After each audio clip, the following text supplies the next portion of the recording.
وہ نماز کا ہے. نماز کسی حالت میں معاف نہیں ہے. خدا کی قسم اگر کوئی مسلمان زنا کر رہا ہے یہ چھوٹا گناہ ہے، لیکن نماز کا چھوڑ دینا یہ اس سے بھی بڑا گناہ ہے. اگر کوئی مسلمان سود کھا رہا ہے یہ چھوٹا گناہ ہے، لیکن جو نماز چھوڑ رہا ہے یہ اس سے بھی بڑا گناہ ہے. میرے دوستوں اور بزرگوں، جب یہ سارے حالات ہمارے سامنے ہیں، اب ہمیں مرض بھی سامنے آ گیا اور ہمیں پتہ بھی چل گیا کہ یہ جو اموات کی کثرت، یہ بھوک، یہ افلاک، یہ تجارت میں نقصان، یہ پوری دنیا کے اندر 31 لاکھ لوگ جو ہے. حدیث سمجھ میں آ گئی. یہ جتنے بھی حالات ہیں، پچھلی قوموں پر جتنے بھی عذاب آئے، جیسا گناہ ویسا. اب غور سے سنیے میری بات، آپ کو سمجھ میں آئے گا کہ یہ کرونا اور کووڈ-19 جو ہے یہ سانس لینے میں کیوں تکلیف ہوئی، یہ مرض جسم پر کیوں وار کر رہا ہے. ابن ماجہ کی وہ حدیث آپ کے سامنے آ گئی. جیسا گناہ ویسی اس کی پاداش. فحاشی، عریانی، زنا، بدفعلی، مرد کا مرد سے بدفعلی کرنا اور مرد کا زنا کرنا، عورتوں کا عورتوں کے ساتھ ملنا، مردوں کا چھوٹے چھوٹے معصوم بچوں کے ساتھ درندگی والا عمل کرنا، یہ اللہ کا عرش عظیم بھی اس وقت تک کپا رہا ہے. یہ سمندر، یہ زمین اللہ سے اجازت مانگ رہی ہے کہ اے اللہ آپ مجھے اجازت دیجئے میں ان تمام کو زمین کے اندر ان کو دھسا دوں. یہ سب ہمارے ارد گرد ہو رہے ہیں، اور جو کرنے والے وہ بھی میری اور آپ کی طرح سانس لینے والے کلمہ گو مسلمان. چونکہ اس گناہ کا تعلق جسم اور بدن کے ساتھ ہے. زنا جسم کے ساتھ ہوتا ہے، بد نظری کسی نامحرم کو دیکھنا آنکھوں سے ہوگا. تو جو عذاب اللہ کی طرف سے آیا اس وائرس کی صورت میں، اس کا تعلق بھی جسم اور بدن کے ساتھ ہے. اور اس وائرس نے چونکہ اسلامی ممالک اور جتنے بھی اور یورپ اور امریکہ اور یہ جتنے بھی غیر مسلم ممالک تھے، یہاں پر بھی جو فحاشی اور عریانی وہ اپنے عروج پر تھی، اور مسلمان جتنے بھی ممالک تھے وہاں پر بھی یہ اپنے عروج پر تھی. تو پھر اس وائرس نے یہ نہیں دیکھا کہ یہ اسلامی سرحد ہے، یہ نہیں دیکھا کہ یہ بیت اللہ ہے، یہ نہیں دیکھا یہ مسجد اقصیٰ ہے. پھر یہ وائرس جو ہے یہ اسلامی ممالک اور غیر اسلامی ممالک کو رونتا ہوا چلا گیا. پھر اس نے نہیں دیکھا. تو بات سمجھ میں آ رہی ہے نہیں؟ یہ ہے وہ حقائق کہ جس کو آج امت سے چھپایا جا رہا ہے. میں بھی آج آپ کو اعتکاف کی فضیلتیں اور لیلۃ القدر نہیں میرے دوستوں اور بزرگوں، اگر آج آپ نے توبہ نہ کی، خدا کی قسم لوگ پوچھتے ہیں کہ یہ کیسے یہ عذاب ٹلے گا. پہلی چیز تو یہ یاد رکھیے گا کہ یہ ٹلنے والا نہیں. ابھی یہ اور قرآن کی آیت ہے وَمَنْ أَعْرَضَ عَنْ ذِكْرِي فَإِنَّ لَهُ مَعِيشَةً ضَنْكًا. ابھی دنیا کی زندگی اور ایسے بالکل تنگ ہو جائے گی، بالکل تنگ، رزق کی بھی تنگی ہوگی. کیا آپ دیکھ نہیں رہے؟ وَأَنزَلْنَا مِنَ السَّمَاءِ، اللہ جو پانی نازل کرتا ہے آسمان سے، جو اللہ کی اتنی بڑی رحمت ہے.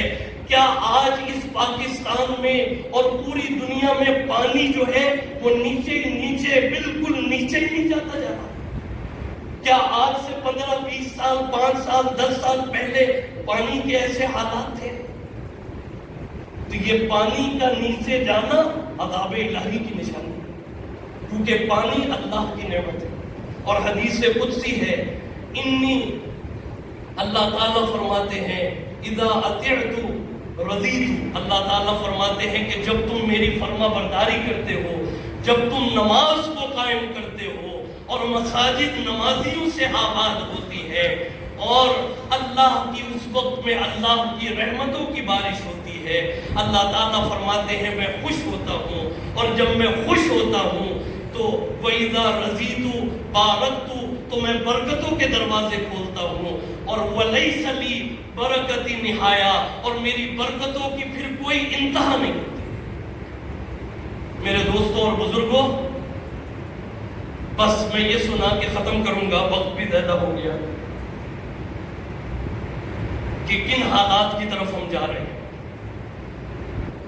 آج پوری امت مسلمہ میں ایک بھی ہستی، ایک بھی ذات، ایک بھی کوئی اللہ والے ایسے نہیں ہیں کہ امت وہاں پر جائے اور کہے کہ آپ اللہ کے بڑے پسندیدہ بندے ہیں، آپ بہت اچھا دم درود کرتے ہیں، آپ بہت بڑے پیر ہیں، آپ کے ہاتھ میں بڑا کچھ ہے، آپ ذرا دعا کر دیجئے۔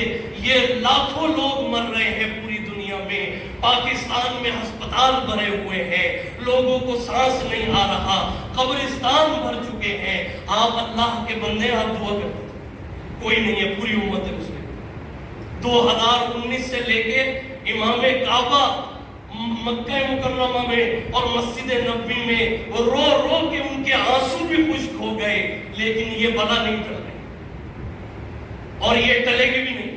یہ بھی سن لیجیے وجہ کیا ہے، میں آپ کو سناتا ہوں اور بس اپنی اس بات کو میں ختم کروں گا، اور اس بات کو دل پر لکھیے گا۔ یہ باتیں بار بار زبان پر نہیں آتی، یہ میں کوئی فرمائشی یا کوئی کتابی یا بڑا کوئی پڑھ لکھ کے بیان نہیں کر رہا، بلکہ اللہ سے مانگ کے آیا ہوں کہ اے اللہ وہ بات میری زبان پر جاری فرما کہ جس کا اس وقت میں مجھے بھی، آپ کو بھی، امت محمدیہ کو فائدہ ہو جائے۔ اور میں نے جیسے پہلے کہا کہ جیسے بیت اللہ روضہ رسول کے دروازے اچانک بند ہو گئے، توبہ کا دروازہ بھی ایسے ہی بند ہونے والا، پھر نہیں کھلے گا، کھل ہی نہیں سکتا۔